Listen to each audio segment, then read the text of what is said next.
Okay so अब हम पढ़ेंगे सम एलिमेंट्री कॉम्प्लेक्स फंक्शन। ठीक है। सो जैसे रियल एनालिसिस में कुछ एलिमेंट्री फंक्शन होते थे, for example exponential, trigonometric function, sign x, cos x, ठीक है, लॉग एक्स और हाइपरबोलिक। सो उनका ही जनरलाइजेशन हम कॉम्प्लेक्स फंक्शन कॉम्प्लेक्स में पढ़ेंगे। सो स्टार्ट करते हैं एक्सपोनेंशियल फंक्शन से। ठीक है। सो हमारे पास एफ जेड एक फंक्शन है ई टू द पावर जेड। ठीक है। ये हो गया एक्सपोनेंशियल फंक्शन। अब हमें पता है हर एक फंक्शन को एफ जेड को हम w is equal to u plus iota v की फॉर्म में लिख सकते हैं, where u is real part of w and v is imaginary part of w। So इसको कैसे लिखते थे हम, z को रिप्लेस करते थे x प्लस आयोटा y से, आयोटा y। तो by Euler's theorem e to the power iota y हो गया cos y plus iota sine y। ठीक है। सो यहाँ से ये हो गया e to the power x cos y plus iota sine y। So ये हो गया f z is equal to e to the power z को हम ऐसे लिख सकते हैं। ये क्या हो गया उसका real part of e to the power z, and ये हो गया यहाँ पे आएगा e to the power x. ये हो गया imaginary part of e to the power z. ठीक है। चलो सेकंड, हम इसकी कुछ प्रॉपर्टीज देखते हैं।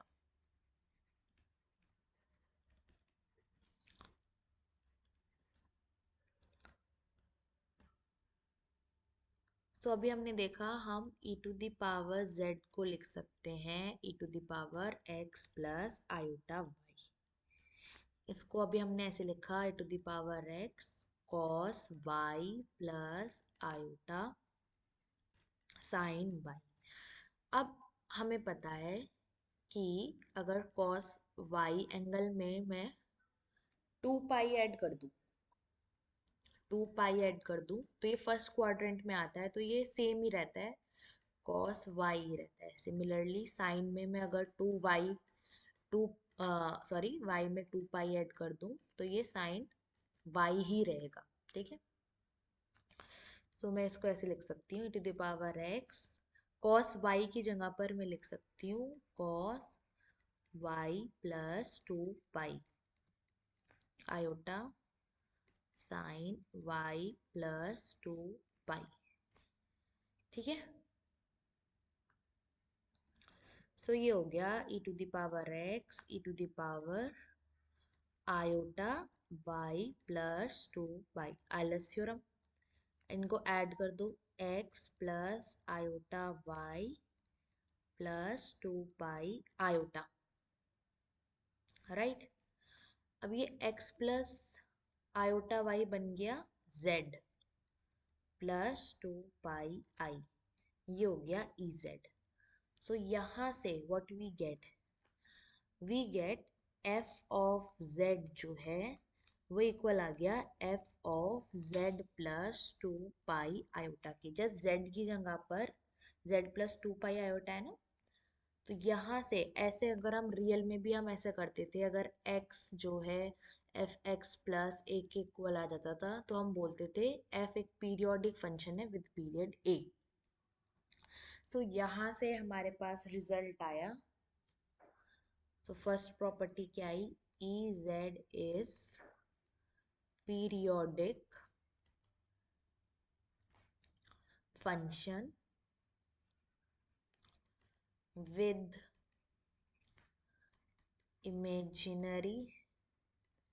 with imaginary period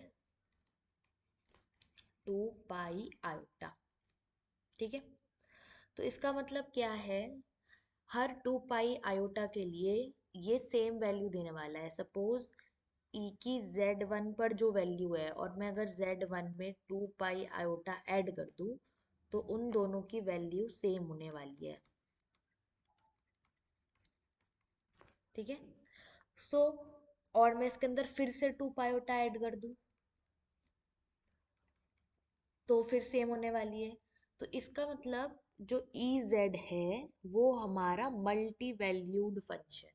ठीक है, या फिर ऐसे कह सकते हैं ई टू दी पावर जेड जो है वो हमारा वन वन नहीं है, मैनी वन फंक्शन है। एक के many one function. Many one मतलब बहुत सारे पॉइंट एक ही वैल्यू पर मैप हो रहे हैं। ठीक है।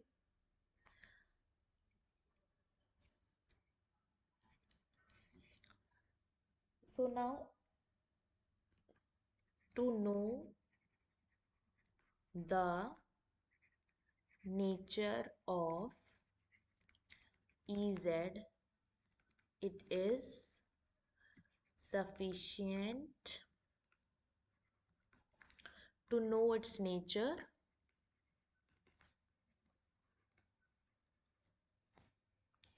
on a horizontal strip of width 2 pi। सो उसका क्या मतलब है, अगर हम एक स्ट्रिप बनाते हैं, ये हो गई हमारी पाई आयोटा और ये हो गई हमारी माइनस पाई आयोटा, तो ये पूरी विथ हो गई 2 pi iota.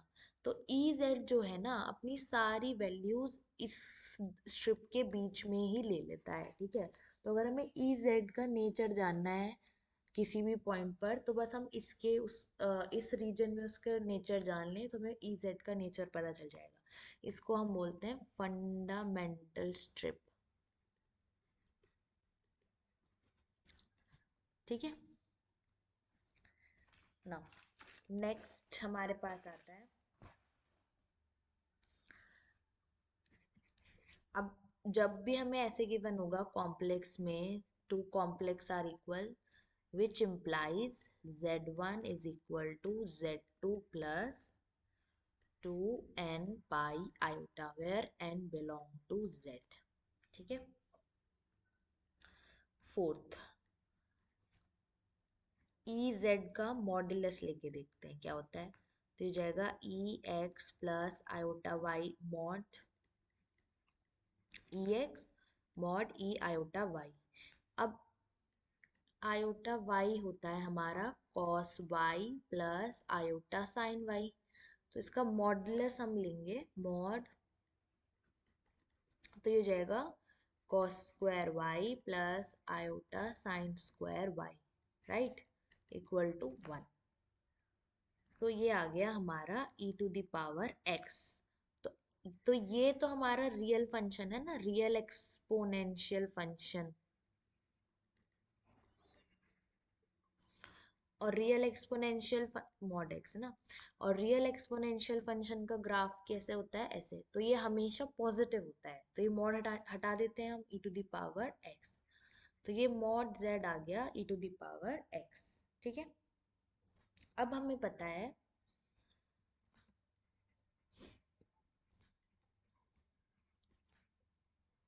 e to the power x is not equal to 0 for all values of x।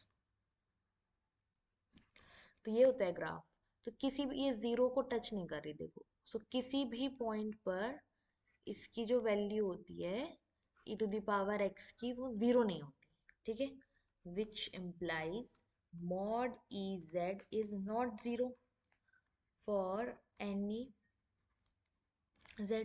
किसी भी z के लिए ई जेड भी जीरो नहीं होगा। अब ई जेड जीरो नहीं है, इसका मतलब ई जेड, अगर ई जेड एक कॉम्प्लेक्स नंबर को ही तो रिप्रेजेंट कर रहा है।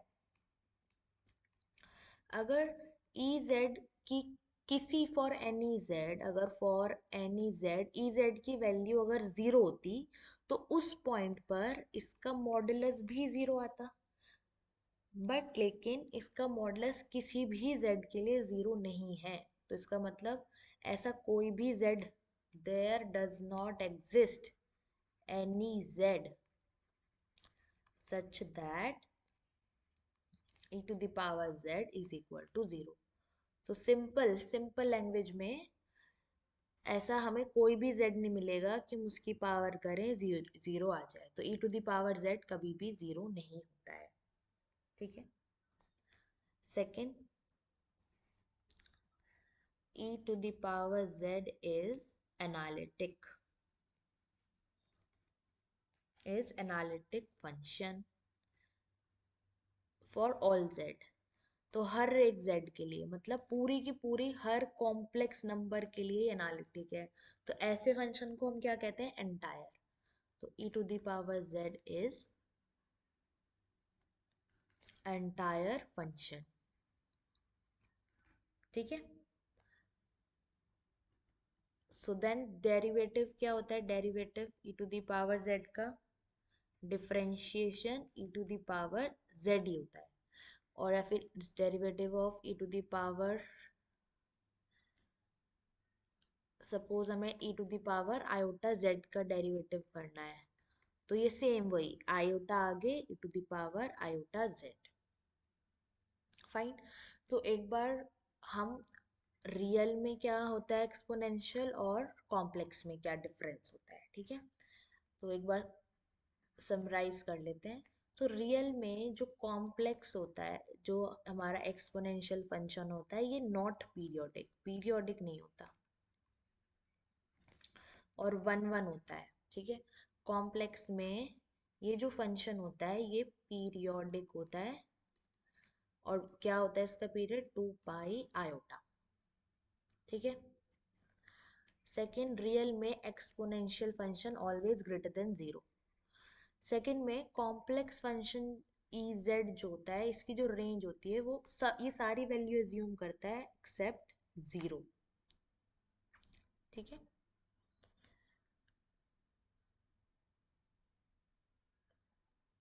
सो ये इसका ये मेन डिफरेंस है। चलो, अब हमारे पास एक क्वेश्चन आता है।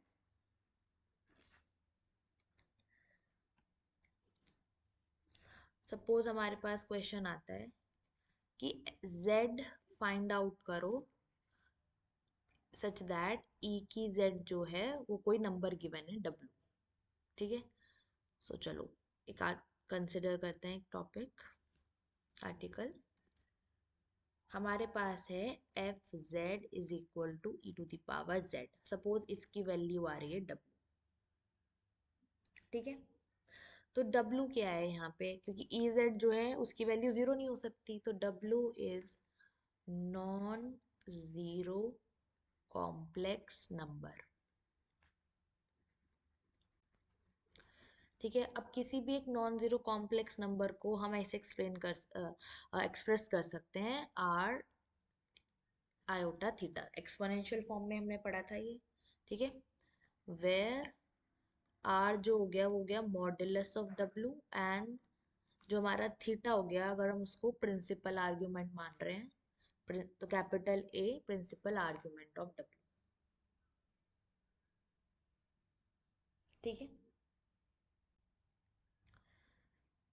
So e to the power z को हम ऐसे लिख सकते हैं x plus iota y is equal to r e to the power iota theta. तो ये हो गया e to the power x dot e to the power iota y r e to the power iota theta. अगर अब हम compare करें, यहाँ से हमें e to the power x मिल गया r। ठीक है। और e to the power iota y equal to iota theta. अब टू कॉम्प्लेक्स नंबर में अगर ये इक्वल है तो ये इक्वल होगा iota theta plus 2 pi n iota. तो यहाँ से iota cancel, y is equal to theta plus 2 pi n, where n belongs to z integer. ठीक है। सो यहाँ पर हमें मिला, सो यहाँ से x की वैल्यू मिली हमें ln r। ठीक है। या फिर log बेस ई आर। तो यहाँ से x की वैल्यू ये मिल गई एंड y की वैल्यू ये मिल गई। ठीक है, तो अब हमें ये z लिखना है कि किस z के लिए ई जेड इक्वल टू डब्ल्यू, किस z के लिए वैल्यू w है। सो z हमारा इक्वल होता है x प्लस आयोटा y के। तो यहाँ से z हो गया equal x ln r plus iota y equal हो गया 2 पाई n। ठीक है, और z हमारा इक्वल हो गया ln r क्या है mod w plus iota theta क्या है, थीटा है argument of w plus 2 pi n।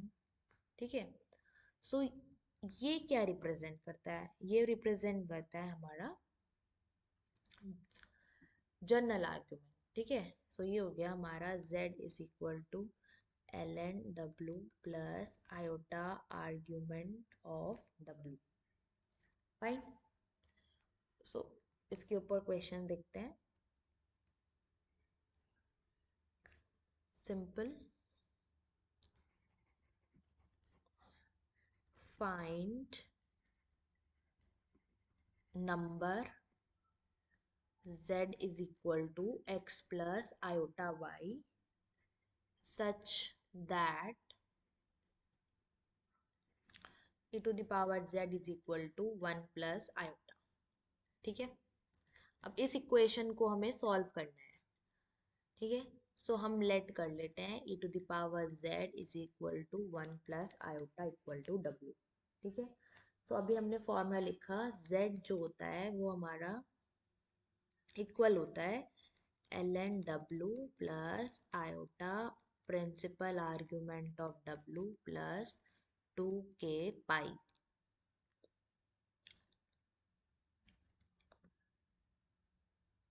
ठीक है, या फिर 2 n पाई।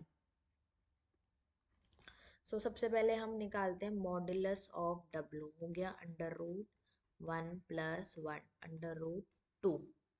अब प्रिंसिपल आर्ग्यूमेंट हो गया 1 प्लस आयोटा, फर्स्ट क्वाड्रेंट में लाई करता है। ठीक है, सो ये हो गया 10 इनवर्स 1/1 पाई/4। तो यहाँ से हमारे z की वैल्यू होगी √2 प्लस आयोटा पाई/4 plus argument, sorry, 2 n pi where n belongs to integer। Okay,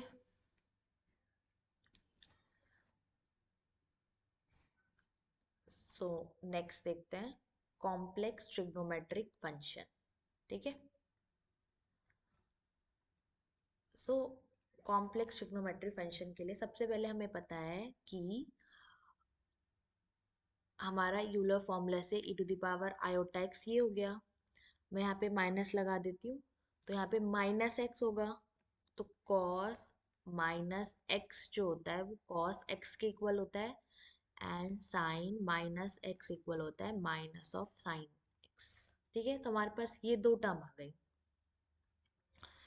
fine, अब इस इक्वेशन 1 इक्वेशन 2 अगर मैं इनको ऐड करती हूँ, सो ऐड करने से ये साइन साइन वाली टर्म कैंसिल हो जाएंगी। ठीक है, सो ऐड करने से हमारे पास cos x की वैल्यू आ जाती है e to the power iota x plus e to the power minus iota x/2। Sorry, और इन दोनों को मैं अगर सब्ट्रैक्ट करती हूँ तो हमारे पास साइन x की वैल्यू आ जाती है e to the power iota x minus e to the power minus iota x/2 iota. अब इसी को हमने जो x की फॉर्म में है इसको कॉम्प्लेक्स में ऐसे जर्नलाइज कर लिया। ठीक है, सो हमारे पास ये कॉम्प्लेक्स में cos z and sin z को हम एक्सपोनेंशियल की फॉर्म में कैसे लिख सकते हैं, e to the power iota z plus e to the power minus iota z/2 sin z is equal to e to the power minus iota z minus e to the power minus iota z/2 iota. अब जितनी भी trigonometric identities हम real में पढ़ते हैं वही same हम complex में पढ़ेंगे, same derivative Trigonometric identities and derivative formulas.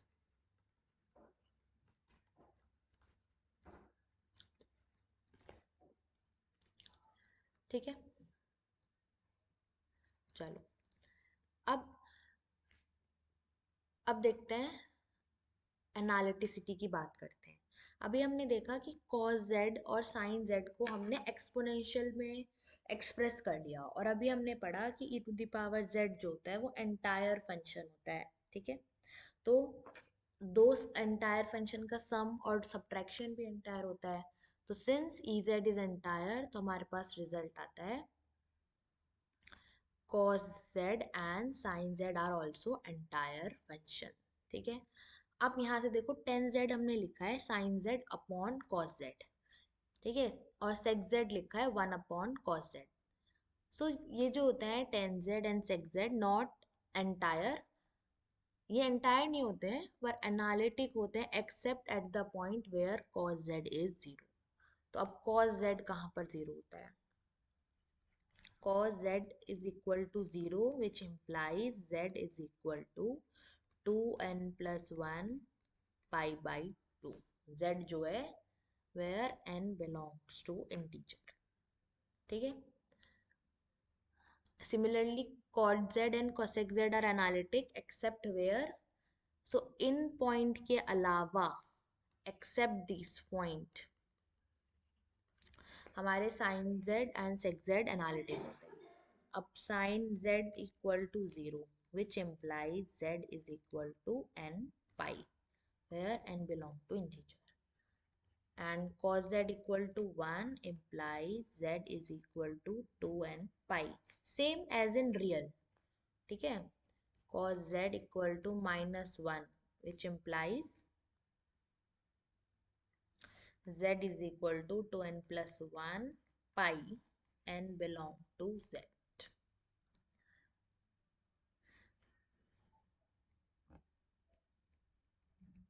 चलो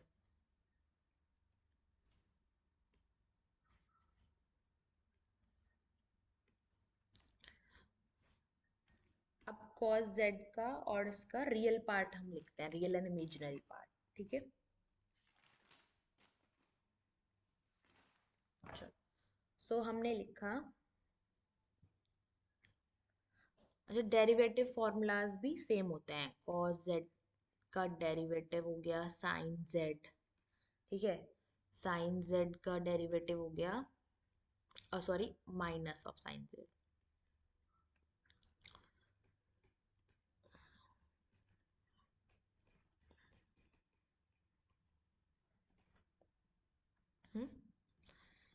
ओके, अब ये हो गया f z is equal to sine z. तो z को हम कैसे लिखेंगे? Sine x plus iota y. अब हमारे पास आइडेंटिटी होती है साइन ए प्लस बी की आइडेंटिटी क्या होती है? Sine a cos b plus cos a sine b. So ये आइडेंटिटी यूज करते हैं यहाँ पे। सो ये हो जाएगा sine x into cos iota y plus cos x into sine iota y. ठीक है, अब हमें इस, अब ये कुछ ऐसे अलग नहीं दिख रहा, ये आयोटा इस एंगल में है। ठीक है, हमें real plus iota imaginary part अभी कुछ अलग नहीं दिख रहा है। ठीक है, सो इसके लिए अब हम फॉर्मूला देखते हैं।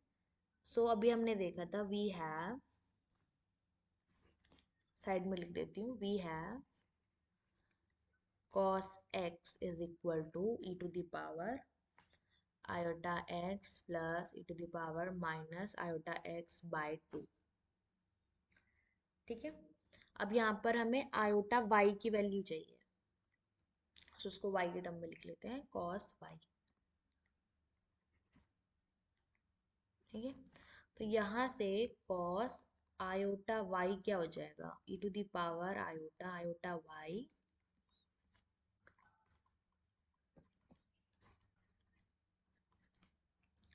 सो ये हो जाएगा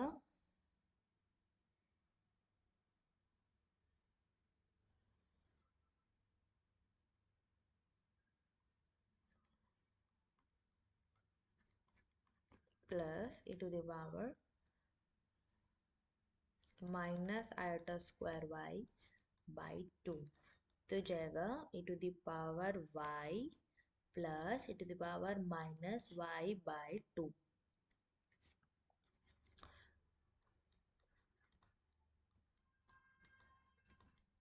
ठीक है, और ये हमारा जो फॉर्मूला होता है, ये हमारा फॉर्मूला होता है कॉस हाइपरबोलिक y का।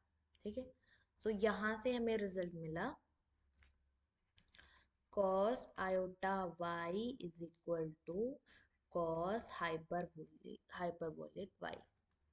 ठीक है, सिमिलरली हम यहाँ पर निकाल सकते हैं साइन के लिए। ठीक है, तो साइन y हमारा इक्वल होता है e to the power minus iota y, sorry iota y minus iota y upon 2 iota. Sine iota y हो जाएगा इक्वल हमारा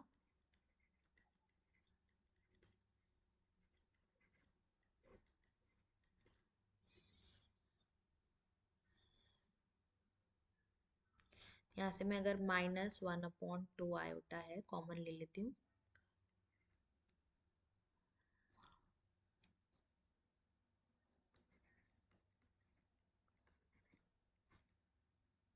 y। ठीक है, अब नीचे आयोटा है तो ऊपर आयोटा से मल्टीप्लाई और नीचे भी आयोटा स्क्वायर इज -1, तो ये कैंसिल हो गया, तो ये आ गया माइनस, माइनस तो कैंसिल हो गया, ऊपर बचा आयोटा, और ये जो हो गया e to the power y minus by 2, this is what sine hyperbolic y। तो साइन आयोटा y हो गया आयोटा साइन हाइपरबोलिक y।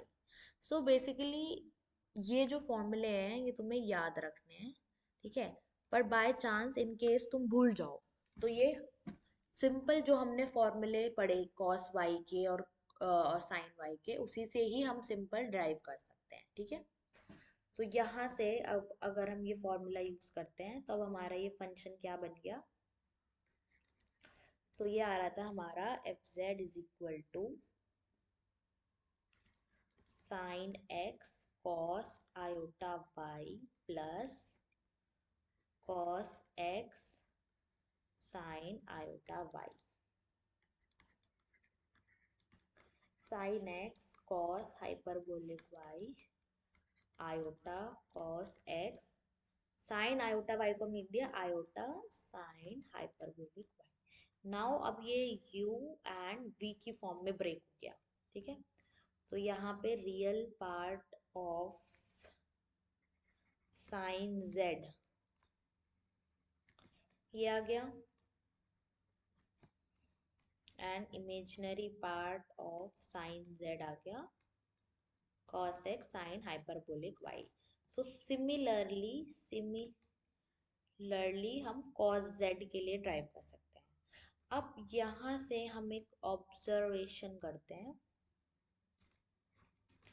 जो ये cos हाइपरबोलिक y है और sin हाइपरबोलिक y है, ये दोनों ही अनबाउंडेड फंक्शन होते हैं। ठीक है, ये दोनों ही अनबाउंडेड फंक्शन होते हैं। सो जिसकी वजह से ये function f z is equal to sine z भी अनबाउंडेड फंक्शन होता है। तो यहाँ से हमें एक और वो मिला property sine z and cos z are unbounded. ठीक है, तो इनकी जो रेंज होती है वो पूरा का पूरा कॉम्प्लेक्स नंबर होता है, पर रियल में हमारे पास क्या था, रियल में हमारे पास बाउंडेड होते थे, इनकी रेंज -1 से 1 होती थी। तो ये डिफरेंस है रियल में एंड कॉम्प्लेक्स में, पर ये पीरियोडिक होते हैं। तो sine z and are periodic with period 2 pi, same as in real. Okay, जैसे रियल में होता है।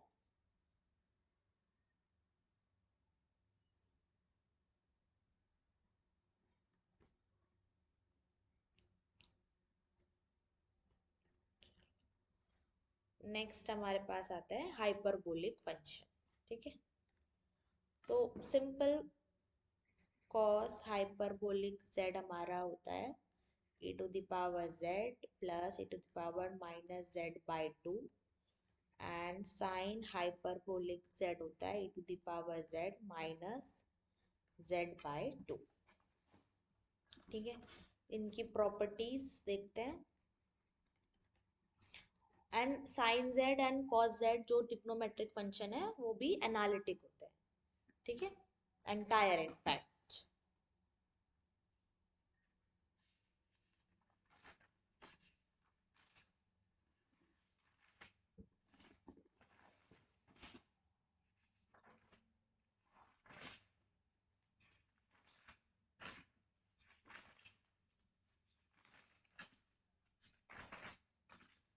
Okay,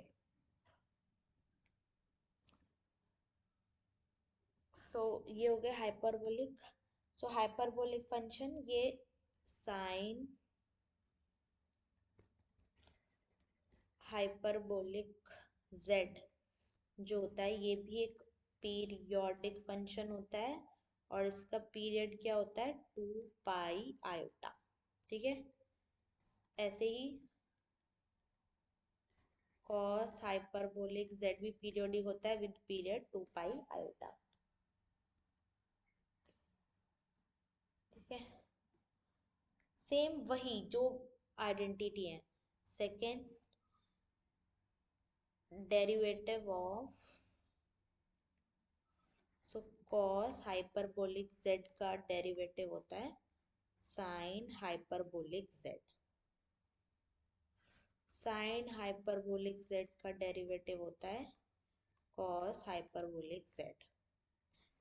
cos hyperbolic z is 0 implies z is equal to 2n+1 पाई/2 आयोटा। सो ये कुछ बेसिक प्रॉपर्टीज हैं जो हम यूज करते हैं। ठीक है, sine hyperbolic z equal to 0 implies z is equal to n पाई/आयोटा। और इनकी भी जो रेंज होती है वो पूरी सी होती है, कॉम्प्लेक्स नंबर पूरा, एंड ये भी एंटायर फंक्शन होते हैं, and cos hyperbolic z are entire.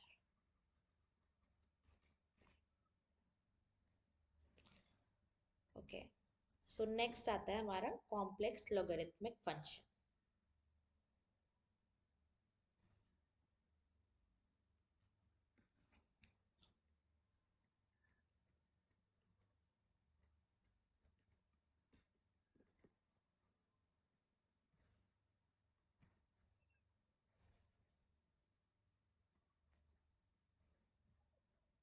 Okay, so complex logarithmic function. So हमने सपोज एफ जेड ले लिया लॉग जेड, और इसको मैंने लिख दिया डब्ल्यू। ठीक है, सो यहाँ से अगर मैं इसको ऐसे लिख दूँ e⁻, taking exponential both side में ले लूँ तो ये कुछ ऐसा हो जाएगा z is equal to e⁻w। ठीक है, सो इस इक्वेशन को सॉल्व करना तो हमें आता है, अभी हमने देखा। इससे पहले हमने e⁻z इक्वल टू w को सॉल्व किया था और z फाइंड आउट किया था, राइट। इसमें अब हमें z गिवन होगा और हमें w फाइंड आउट करना है। तो एक्चुअली में एक्सपोनेंशियल और लॉगरिथम एक दूसरे के इनवर्स प्रोसेस होते हैं। ठीक है, तो इसमें हमें z गिवन होगा, हमें फाइंड आउट करना होगा log z, मतलब w की वैल्यू फाइंड आउट करनी होगी। फाइन, सो हमारा जो z क्या होगा, वो एक z is non zero complex number, ठीक है। तो e to the power w को मैं लिख सकती हूँ u plus iota b r iota theta. तो e टू दी पावर u इज r, तो यहाँ से हमारा u आ गया ln r, फाइन। Similarly e to the power iota v टा थीटा, तो यहाँ से v आ गया थीटा प्लस 2n पाई, ठीक है। और वेयर, ये थीटा क्या है, थीटा है हमारा प्रिंसिपल आर्ग्यूमेंट ऑफ z, और r क्या है, r है हमारा मॉड्यूलस ऑफ z। सो यहाँ से हमारे पास log z की वैल्यू w मतलब u प्लस आयोटा v, तो ये आ गई z plus iota theta plus 2n pi, ठीक है। Where n belong to z, तो इसको हम बोलते हैं जनरल वैल्यू, ठीक है, log z। और अगर हम इसको ये 2n पाई हटा दे, प्रिंसिपल आर्ग्यूमेंट लिखे, तो log z is equal to ln z plus iota, सिर्फ प्रिंसिपल आर्ग्यूमेंट ऑफ z लिखे, इसको हम बोलते हैं प्रिंसिपल वैल्यू ऑफ लॉग, ठीक है। और उसको कैपिटल एल से डिनोट करते हैं। चलो एक क्वेश्चन करके देखते हैं इसके ऊपर।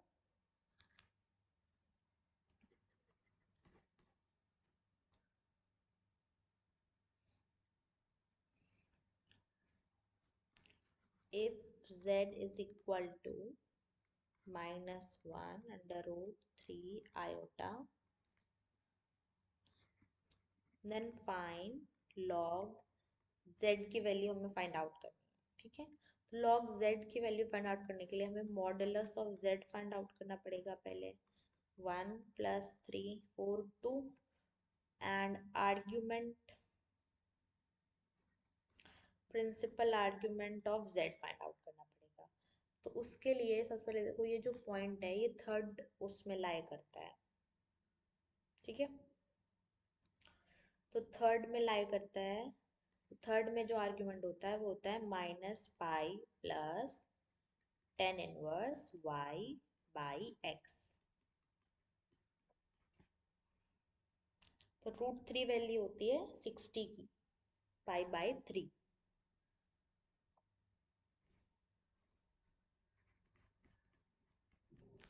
तो ये हो गया -2 पाई/3। सो यहाँ से हमारे पास log -1/3 आयोटा की वैल्यू आ गई ln2 प्लस -2 पाई/3 iota plus 2n pi, answer.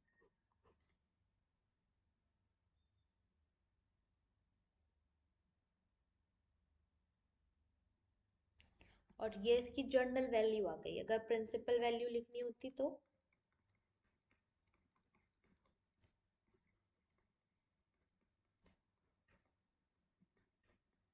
3, ठीक है। This is general value, oh sorry principal value,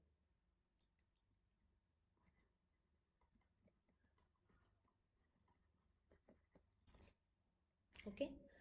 सो ये हो गया हमारा सम एलिमेंट्री फंक्शंस, ठीक है।